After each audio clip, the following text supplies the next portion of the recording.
les éléments majeurs à retenir. Vous devez savoir définir le cytosol et le cytoplasme avec leur relation avec la membrane plasmique et les organites. Vous devez connaître la composition du cytosol ainsi que ses fonctions comme réserve de matériaux, carrefour de voies métaboliques et dans la transduction du signal.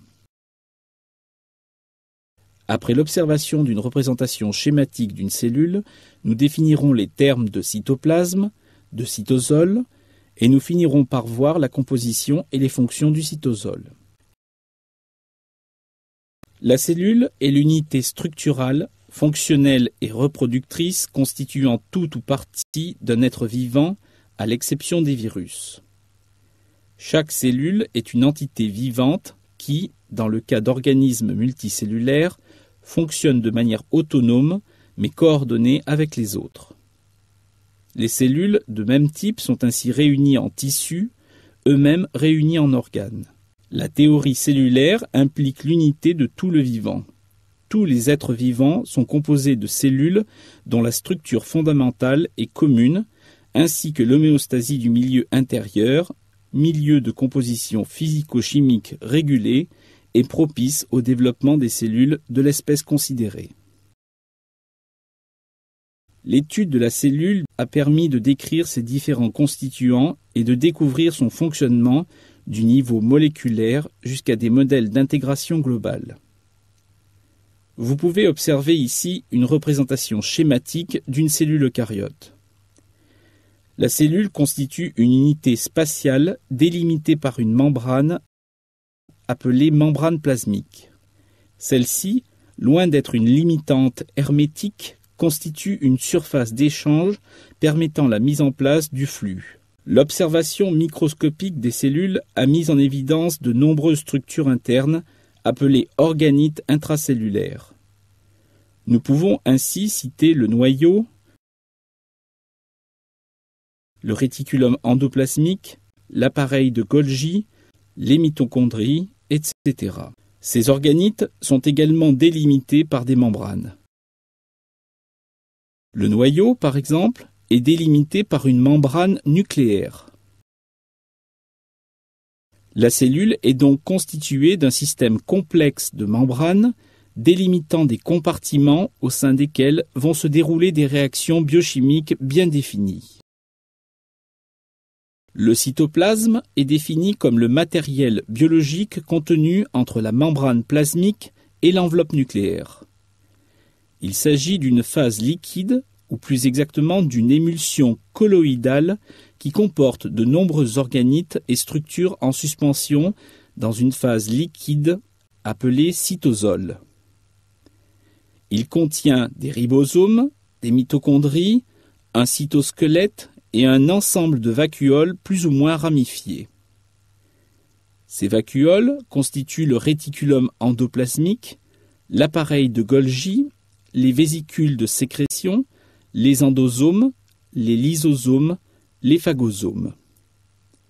En outre, le cytoplasme des plantes comporte un organite appelé plaste impliqué dans la photosynthèse. Le cytosol, ou hyaloplasme, est donc la phase liquide, translucide où baignent les organites. Nous pouvons donner une définition technique du cytosol.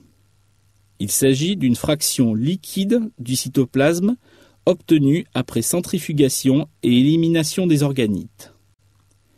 Ce cytosol est donc délimité par l'ensemble des membranes de la cellule, la membrane plasmique, la membrane nucléaire et les membranes des organites. La cellule eucaryote comporte donc un cytosol où baignent de nombreux organites. Ces organites représentent une fraction du volume intracellulaire très variable. La majeure partie du volume cellulaire est occupée par le cytosol.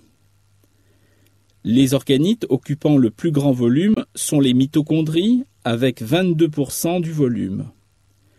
Le réticulum, l'appareil de Golgi et le noyau occupent des volumes compris entre 6 et 9%. Enfin, les différents types de compartiments vésiculaires n'occupent guère plus de 1% chacun. Toutefois, Nous verrons que ces chiffres peuvent varier de manière importante suivant le type cellulaire et l'activité de la cellule. Les chiffres présentés ici sont les valeurs pour une cellule du foie, l'hépatocyte. Quelle est la composition du cytosol? Il s'agit d'une phase liquide ou plus exactement semi-liquide. En effet, la définition exacte en termes biophysiques du cytosol est celle d'un gel colloïdal 4 fois plus visqueux que l'eau. Son pH est neutre autour de 7. Pour comparaison, le pH global de la cellule est de 7,4, à rapprocher également de la valeur du pH physiologique du milieu extracellulaire aux environs de 7,45.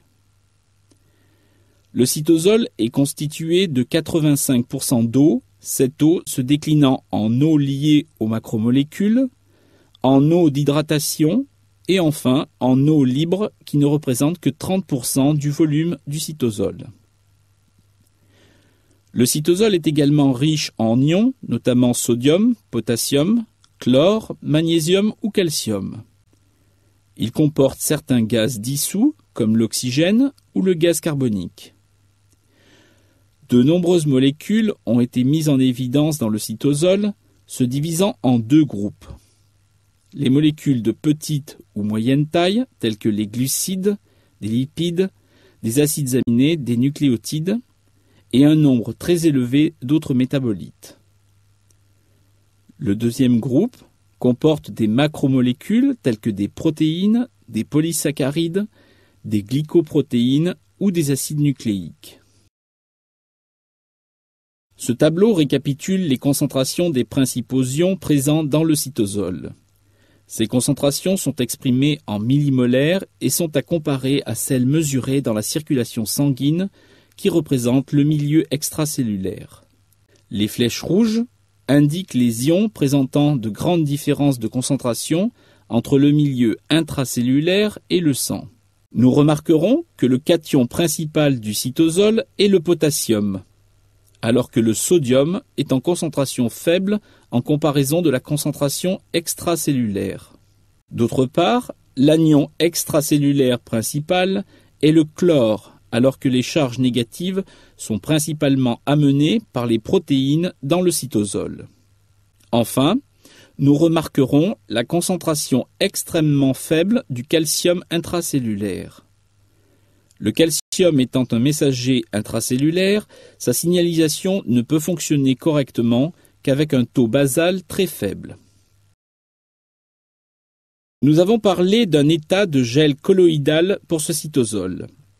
Ceci est dû à la grande quantité de molécules en solution, particulièrement les protéines, avec une concentration protéique cytosolique estimée à environ 200 mg par millilitre.